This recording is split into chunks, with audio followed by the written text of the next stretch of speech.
fix this problem on your Snapchat. Just follow me in this video step by step till the end. So let's start. First guys, as you know, you don't need to open your Snapchat.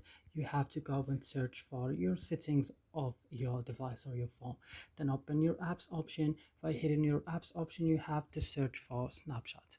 So when you found it, just open it like this and go to storage option. But here guys, be careful, don't click on clear data, click just on clear cache.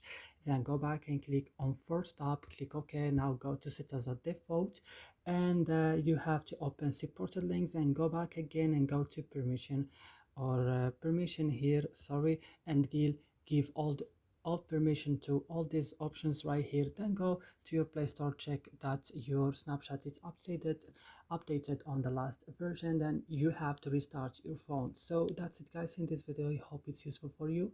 Don't forget to like, subscribe in our channel. See you in another